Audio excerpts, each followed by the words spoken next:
ಶ್ರೀ ಗಣಪತಿ ಶಾರದಾ ಗುರುಭ್ಯೋ ನಮಃ.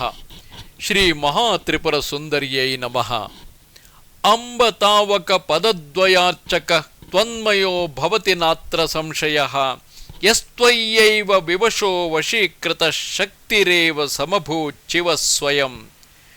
ಚಿದ್ಗಗನ ಚಂದ್ರಿಕಾದ ಈ ಶ್ಲೋಕದೊಂದಿಗೆ ಶ್ರೀ ಆದಿಶಂಕರಾಚಾರ್ಯ ವಿರಚಿತ ಸೌಂದರ್ಯ ಲಹರಿಯ ಸಂಸ್ಕೃತ ಶ್ಲೋಕಗಳನ್ನು ಪದಶಃ ಸರಳ ಕನ್ನಡದಲ್ಲಿ ವಿವರಿಸುವ ಸಲುವಾಗಿ ಶ್ರೀ ಜಕ್ಕಣಾಮಾತ್ಯನ ಷಟ್ಚಕ್ರ ದೀಪಿಕೆ ಟೀಕಾಗ್ರ ಆಧರಿಸಿದ ಗ್ರಂಥದ ಪೀಠಿಕೆಯಲ್ಲಿ ನೀಡಿರುವ ಸೌಂದರ್ಯ ಲಹರಿ ಕುರಿತಾದ ವಿವರಣೆಗೆ ಸ್ವಾಗತ.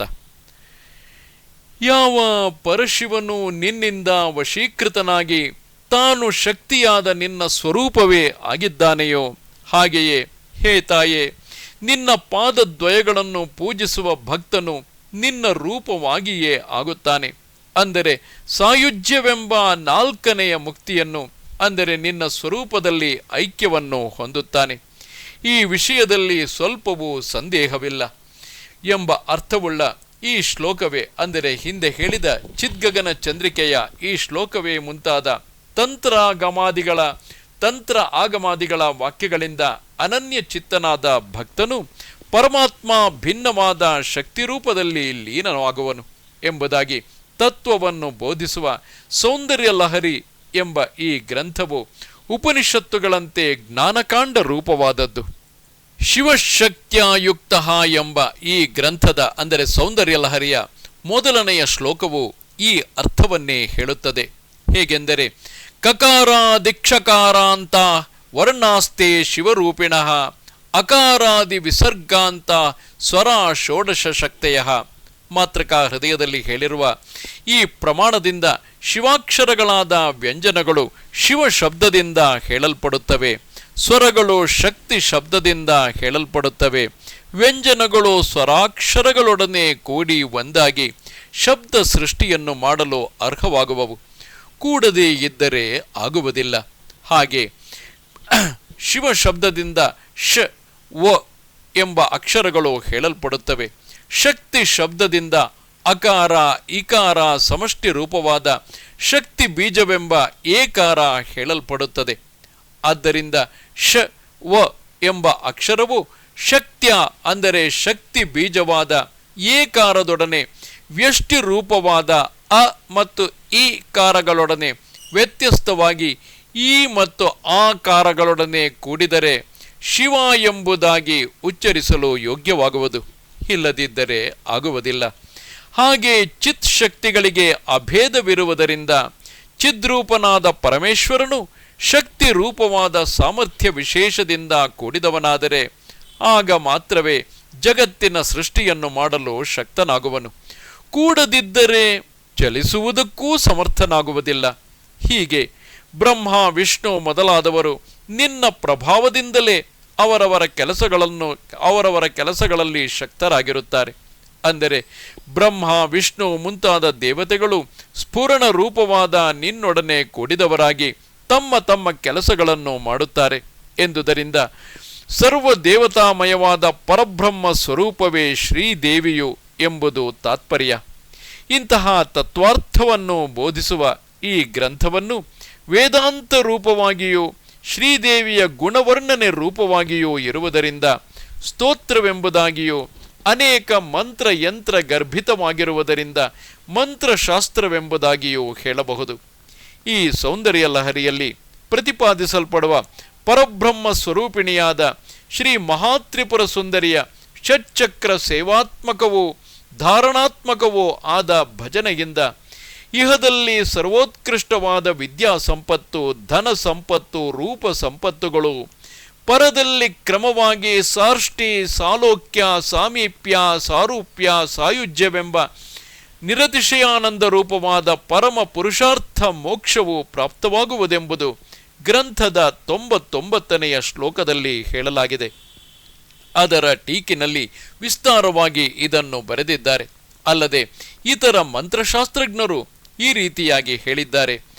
ಅತ್ರ ಸ್ತೋತ್ರೇ ಗುರುಮುಖಾದವಗಮ್ಯಾಗಮಾಮೃತಂ ಕಾಮೇಶ್ವರ್ಯ ಪ್ರಸಾದೇನ ಭುಕ್ತಿ ಮುಕ್ತಿ ಭಜೇನ್ನರಹ ಎಂದು ಡಿಂಡಿಮ ಕವಿಯು ಹೇಳಿದರೆ, ಭಾಸ್ಕರರಾಯರು ಯತ್ರಾಸ್ತಿ ಭೋಗೋ ನ ಚ ತತ್ರ ಮೋಕ್ಷಃ ಯತ್ರಾಸ್ತಿ ಮೋಕ್ಷೋ ನ ಚ ತತ್ರ ಭೋಗಃ ಶ್ರೀ ಸುಂದರಿ ಸೇವನ ತತ್ಪರಾಣಾಂ ಭೋಗಶ್ಚ ಮೋಕ್ಷಶ್ಚ ಕರಸ್ಥ ಏವ ಎಂದು ಹೇಳಿದ್ದಾರೆ. ಭಕ್ತನು ಈ ಸ್ತೋತ್ರದಲ್ಲಿ ಆಗಮಾರ್ಥ ರಹಸ್ಯಾಮೃತವನ್ನು ಗುರೂಪದೇಶದಿಂದ ಪಡೆದು ಶ್ರೀ ಕಾಮೇಶ್ವರಿಯ ಪ್ರಸಾದದಿಂದ ಇಹಲೋಕದಲ್ಲಿ ಸಮಸ್ತ ಭೋಗವನ್ನು, ಶರೀರ ಪತನಾನಂತರ ಮೋಕ್ಷವನ್ನು ಹೊಂದುವನು. ಸಮಸ್ತ ವೇದ ಪುರಾಣ ಇತಿಹಾಸಗಳಲ್ಲಿ ಐಹಿಕ ಫಲವನ್ನು ಬೋಧಿಸುವ ಭಾಗದಿಂದ ಮೋಕ್ಷ ದೊರೆಯುವುದಿಲ್ಲ. ಯಾವ ಜ್ಞಾನಕಾಂಡ ಭಾಗದ ಅರ್ಥ ವಿಚಾರಾದಿಗಳಿಂದ ಮೋಕ್ಷ ದೊರೆಯುವುದೋ ಅಲ್ಲಿ ಐಹಿಕ ಭೋಗವಿಲ್ಲ. ಶ್ರೀ ಮಹಾತ್ರಿಪುರ ಸುಂದರಿಯ 2 ವಿಧ ಭಜನೆಯಿಂದ ಭುಕ್ತಿ ಮುಕ್ತಿಗಳು ಹಸ್ತಗತವಾಗಿವೆ ಎಂಬುದಾಗಿ ಈ ಶ್ಲೋಕಗಳ ಅರ್ಥ. ಈ ರೀತಿ ಒಂದೊಂದು ರೂಪದಿಂದ ಸ್ತ್ರೀ ಬಾಲರೇ ಮೊದಲಾದ ಎಲ್ಲರಿಗೂ ಅವರವರಿಗೆ ಅನುಗುಣವಾದ ಫಲಕ್ಕೆ ಸಾಧಕವಾಗಿರುವುದರಿಂದಲೇ ಸರ್ವೋತ್ತಮವಾದುದು ಈ ಸೌಂದರ್ಯಲಹರಿ ಎಂಬ ಗ್ರಂಥವು. ಈ ಗ್ರಂಥದಲ್ಲಿರುವ 100 ಶ್ಲೋಕಗಳಲ್ಲಿ 1 ರಿಂದ 41 ಶ್ಲೋಕದವರೆಗಿನ ಮೊದಲ ಭಾಗ, ಇದಕ್ಕೆ ಆನಂದಲಹರಿ ಎಂಬುದಾಗಿ ಹೆಸರು. 42 ರಿಂದ ಕೊನೆಯ 100ನೇ ಶ್ಲೋಕದವರೆಗೆ ಇರುವ 59 ಶ್ಲೋಕಗಳು 2ನೆಯ ಭಾಗ, ಇದಕ್ಕೆ ಸೌಂದರ್ಯಲಹರಿ ಎಂಬುದಾಗಿ ಹೆಸರು. 1ನೆಯ ಮೊದಲ ಆನಂದಲಹರಿಯ ಭಾಗದಲ್ಲಿ ಶ್ರೀ ಮಹಾತ್ರಿಪುರ ಸುಂದರಿ, ಶ್ರೀಚಕ್ರಂ, ಶ್ರೀವಿದ್ಯೆ, ಕೆಲವು ಪ್ರಯೋಗಗಳು, ಉಪಾಸನೆಗಳು, ಕೌಲಮತ ಇವುಗಳನ್ನು ವಿವರಿಸಿದೆ. ಅಂದರೆ 1 ಮತ್ತು 2ನೇ ಶ್ಲೋಕಗಳಿಂದ ಶ್ರೀ ಮಹಾತ್ರಿಪುರ ಸುಂದರಿಯು ಬ್ರಹ್ಮಶಕ್ತಿ, ಸರ್ವದೇವ ವಂದ್ಯೆ, ಪುಣ್ಯವಂತರಿಂದ ಧ್ಯಾನಿಸಲ್ಪಡುವವಳು, ಚಿಚ್ಚಕ್ತಿ, ಶ್ರೀಚಕ್ರ ವಿದ್ಯಾಸ್ವರೂಪಿಣಿ ಎಂಬುದಾಗಿಯೂ 3 ರಿಂದ 8 ಮತ್ತು 22ನೇ ಹಾಗೂ 30ನೇ ಶ್ಲೋಕ, ಈ ಶ್ಲೋಕಗಳಿಂದ ಶ್ರೀದೇವಿಯ ಸಗುಣೋಪಾಸನೆಯ ಸಂಪ್ರದಾಯಗಳನ್ನು, 27ನೆಯ ಶ್ಲೋಕದಿಂದ ನಿರ್ಗುಣೋಪಾಸನೆಯನ್ನು, 11ನೆಯ ಶ್ಲೋಕದಿಂದ ಶ್ರೀಚಕ್ರೋಪಾಸನೆಯನ್ನು, 31 ರಿಂದ 33ನೆಯ ಶ್ಲೋಕ, 31 ರಿಂದ 33ನೇಯವರೆಗಿನ ಶ್ಲೋಕಗಳಿಂದ ಷೋಡಶಾಕ್ಷರಿ ಮಂತ್ರೋಪಾಸನೆಯನ್ನು, 9, 10, 14, 21 ಈ ಶ್ಲೋಕಗಳಿಂದ ಕುಂಡಲಿನಿ ಧ್ಯಾನವನ್ನು, 12, 24, 25, 26, 28, 29 ಈ ಶ್ಲೋಕಗಳಿಂದ ಶ್ರೀವಿದ್ಯೆಯ ಮಹಾತ್ಮ್ಯವನ್ನು, 13 ಮತ್ತು 15 ರಿಂದ 20ರವರೆಗಿನ ಈ ಶ್ಲೋಕಗಳಿಂದ ಮಾದನಾದಿ ಪ್ರಯೋಗಗಳನ್ನು, 23, 34ನೇ ಶ್ಲೋಕಗಳಿಂದ ಶಿವಶಕ್ತಿಯೈಕ್ಯೋಪಾಸನೆಯನ್ನು, 35ನೆಯ ಶ್ಲೋಕದಿಂದ ಪ್ರಪಂಚ ರೂಪ ಪರಿಣಾಮವನ್ನು, 36 ರಿಂದ 41ರವರೆಗಿನ ಶ್ಲೋಕಗಳಿಂದ ಸಮಯ ಮತದ ಷಡಾಧಾರ ಪೂಜೆಯನ್ನು ಹೇಳಿದೆ. ಇದರಲ್ಲಿಯೂ 1, 2, 8, 9, 10, 11, 14, 21, 26, 27, 31 ರಿಂದ 41ರವರೆಗಿನ ಈ 21 ಶ್ಲೋಕಗಳು ಪ್ರಧಾನವೆಂಬುದು ಕೆಲವರ ಅಭಿಪ್ರಾಯ. 2ನೆಯ ಭಾಗವಾದ ಸೌಂದರ್ಯಲಹರಿಯ 59 ಶ್ಲೋಕಗಳಿಂದ ಶ್ರೀದೇವಿಯ ಕಿರೀಟದಿಂದ ಪಾದಾಗ್ರದವರೆಗೆ ಇರುವ ಅವಯವಗಳು ವರ್ಣಿಸಲ್ಪಟ್ಟಿವೆ. ಈ ರೀತಿ 100 ಶ್ಲೋಕ ರೂಪವಾದ ಈ ಸ್ತೋತ್ರವು ಶ್ರೀ ಶಂಕರಾಚಾರ್ಯರು ಬರೆದರು ಎಂಬುದು ಬಹುಜನ ಪಂಡಿತರ ಅಭಿಪ್ರಾಯ. ಈ ವಿಷಯದಲ್ಲಿ ತವಸ್ತನ್ಯಂ ಮನ್ಯೆ ಎಂಬ 74ನೆಯ ಶ್ಲೋಕವನ್ನು ಪ್ರಮಾಣವಾಗಿ ಉದಾಹರಿಸಿ ಒಂದು ಐತಿಹ್ಯವನ್ನು ಕೂಡ ಹೇಳುತ್ತಾರೆ. ಇದನ್ನು ಸೌಭಾಗ್ಯವರ್ಧಿನಿ ಎಂಬ ಸಂಸ್ಕೃತ ವ್ಯಾಖ್ಯಾನಕರ್ತರಾದ ಕೈವಲ್ಯಾಶ್ರಮ ಎಂಬುವರು 74ನೆಯ ಶ್ಲೋಕದ ವ್ಯಾಖ್ಯಾನದಲ್ಲಿ ಈ ರೀತಿಯಾಗಿ ಬರೆದಿದ್ದಾರೆ. ಶ್ರೀದೇವಿಯಲ್ಲಿ ಅತ್ಯಂತ ಭಕ್ತನಾದ ಶಿವಗುರು ಎಂಬ ಶ್ರೀ ಶಂಕರಾಚಾರ್ಯರ ತಂದೆಯು ಪ್ರತಿನಿತ್ಯವೂ ಗ್ರಾಮದ ಹೊರಗೆ ಇರುವ ದೇವಿಯ ಆಲಯಕ್ಕೆ ಹೋಗಿ ಹಾಲಿನಿಂದ ದೇವಿಗೆ ಅಭಿಷೇಕ ನಂತರ ಪ್ರದಕ್ಷಿಣ ನಮಸ್ಕಾರಗಳನ್ನು ಮಾಡಿ ಮನೆಗೆ ಹಿಂದಿರುಗುವಾಗ ಉಳಿದಿರುವ ಹಾಲನ್ನು ತನ್ನ ಸಂಗಡ ಬಂದಿದ್ದ ಮಗುವಿಗೆ ಕೊಡುತ್ತಾ ಇದ್ದರು. ಆಗ ಹುಡುಗನಿಗೆ ದೇವಿಯು ಕುಡಿದು ಮಿಕ್ಕಿದ್ದ ಹಾಲನ್ನು ತಂದೆಯು ತನಗೆ ಕೊಡುತ್ತಾರೆಂಬ ಅಭಿಪ್ರಾಯ ಉಂಟಾಗಿತ್ತು. ಒಂದು ದಿನ ಶಿವಗುರುವಿಗೆ ಪರಸ್ಥಳಕ್ಕೆ ಹೋಗಬೇಕಾದ ಸಂದರ್ಭ ಬಂದಾಗ ತನ್ನ ಹೆಂಡತಿಗೆ ಎಂದಿನಂತೆ ಶ್ರೀದೇವಿಗೆ ಪೂಜೆ ಮಾಡಬೇಕು ಎಂದು ಅಪ್ಪಣೆ ಮಾಡಿಬಿಟ್ಟು ಹೋದರು. ಅವನ ಹೆಂಡತಿಯು ಅಂದರೆ ಆರ್ಯಾಂಬೆಯು ಪತಿಯ ಅಪ್ಪಣೆಯಂತೆ ಪೂಜೆಯನ್ನು ಮಾಡುತ್ತಾ ತಾನು ಹೊರಗಾದ ಕಾಲದಲ್ಲಿ ಬೇರೆ ಗತಿಯಿಲ್ಲದೆ ಮಗನನ್ನು ಮಾತ್ರ ಕಳುಹಿಸಿದಳು. ಬಾಲಕನು ಹಾಲನ್ನು ತೆಗೆದುಕೊಂಡು ಆಲಯಕ್ಕೆ ಹೋಗಿ ಹಾಲನ್ನು ದೇವಿಯ ಮುಂದೆ ಇರಿಸಿ ಪೂಜೆಯನ್ನು ಮುಗಿಸಿದ ನಂತರ ದೇವಿಯನ್ನು ಕುರಿತು ಹಾಲನ್ನು ಕುಡಿಯುವಂತೆ ಪ್ರಾರ್ಥಿಸಿದನು. ಬಹಳ ಹೊತ್ತಾಗಿ ಹಾಲನ್ನು ಕುಡಿಯದೇ ಇದ್ದುದರಿಂದ ಬಾಲಕನು ಅಳಲು ಪ್ರಾರಂಭಿಸಿದನು. ಆಗ ದಯಾರ್ದ್ರ ಹೃದಯಗಳಾದ ಶ್ರೀದೇವಿಯು ಪ್ರತ್ಯಕ್ಷಳಾಗಿ ಹಾಲನ್ನು ಸಂಪೂರ್ಣವಾಗಿ ಕುಡಿದು ಪಾತ್ರೆಯು ಬರಿದಾಗಿರುವುದನ್ನು ನೋಡಿ ತನಗೆ ಸ್ವಲ್ಪವೂ ಉಳಿದಿಲ್ಲವಲ್ಲ ಎಂಬುದಾಗಿ ಬಾಲಶಂಕರನು ಮತ್ತೆ ಅಳಲು ಪ್ರಾರಂಭಿಸಿದನು. ಆಗ ಶ್ರೀದೇವಿಯು ನಗುತ್ತಾ ಬಾಲಕನನ್ನು ತನ್ನ ತೊಡೆಯ ಮೇಲೆ ಇರಿಸಿಕೊಂಡು ಸ್ತನ್ಯವನ್ನು ಕುಡಿಸಿದಳು. ಅದರಿಂದ ಕೂಡಲೇ ಅವನಿಗೆ ಸರ್ವ ವಿದ್ಯೆಯು ಭಾಸವಾಯಿತು. ಈ ಸ್ತೋತ್ರವನ್ನು ಕವನ ಮಾಡುತ್ತಾ ಮನೆಗೆ ಹಿಂದಿರುಗಿ ಬಂದನು. ಇಷ್ಟರೊಳಗೆ ಪರಸ್ಥಳದಿಂದ ಮನೆಗೆ ಬಂದಿದ್ದ ಶಿವಗುರುವು ಮಗನ ತೇಜಸ್ಸನ್ನು ಅವನ ಕವಿತ್ವವನ್ನು ನೋಡಿ ಬಹಳ ಆಶ್ಚರ್ಯಗೊಂಡರು. ಅನಂತರ ಅವನ ಸ್ವಪ್ನದಲ್ಲಿ ಶ್ರೀದೇವಿಯು ಪ್ರತ್ಯಕ್ಷಳಾಗಿ, ಈ ಬಾಲಕನು ಶಂಕರನ ಅಂಶ, ನನ್ನ ಮಗ, ಇವನಿಂದ ಲೋಕೋದ್ಧಾರವಾಗುವುದು ಎಂಬುದಾಗಿ ಹೇಳಿ ಮರೆಯಾದಳು. ಈ ಕಥಾನಕವನ್ನೇ ಆಧಾರವಾಗಿ ಇಟ್ಟುಕೊಂಡು ಸುಧಾ ವಿದ್ಯೋತಿನಿ ಎಂಬ ವ್ಯಾಖ್ಯಾಕಾರನು ತನ್ನ ಪಿತೃವಾದ ಪ್ರವರಸೇನನು ಅವನ ತಂದೆಯಾದ ದ್ರವಿಡ ದೇಶಾಧಿಪತಿಯಿಂದ ಪರಿತ್ಯಕ್ತನಾಗಿ ಶ್ರೀದೇವಿಯ ಅನುಗ್ರಹದಿಂದ ಈ ಸ್ತೋತ್ರವನ್ನು ರಚಿಸಿದನೆಂದು ಹಿಂದಿನಂತೆ ಕಥೆಯನ್ನು ಉದಾಹರಿಸಿದ್ದಾನೆ.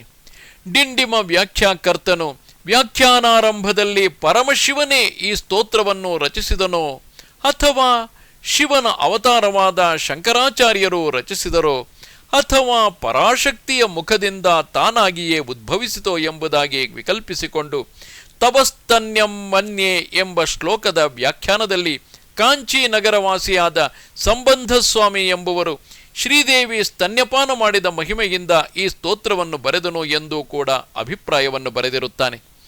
ಕೆಲವರು ಈ ಸ್ತೋತ್ರದ 74ನೆಯ ತಪಸ್ತನ್ಯಂ ಮನ್ಯೆ ಎಂಬ ಶ್ಲೋಕದಲ್ಲಿ ಹೇಳಿದಂತೆ ಶ್ರೀದೇವಿ ಸ್ತನ್ಯಪಾನ ಮಾಡಿದ ದ್ರವಿಡ ಶಿಶು ಎಂಬ ಸಿದ್ಧನು ಶ್ರೀದೇವಿಯ ವಿಷಯವಾಗಿ 100 ಶ್ಲೋಕವನ್ನು ಕೈಲಾಸದ ಗೋಡೆಯ ಮೇಲೆ ಬರೆದು ಇದನ್ನು ಯಾರು ಕೆಡಿಸಬಾರದು, ಶಂಕರಾಚಾರ್ಯರು ಬಂದು ಇದನ್ನು ಮುಂದೆ ಪ್ರಚಾರಪಡಿಸುತ್ತಾರೆ ಎಂದು ಹೇಳಿದ್ದನು.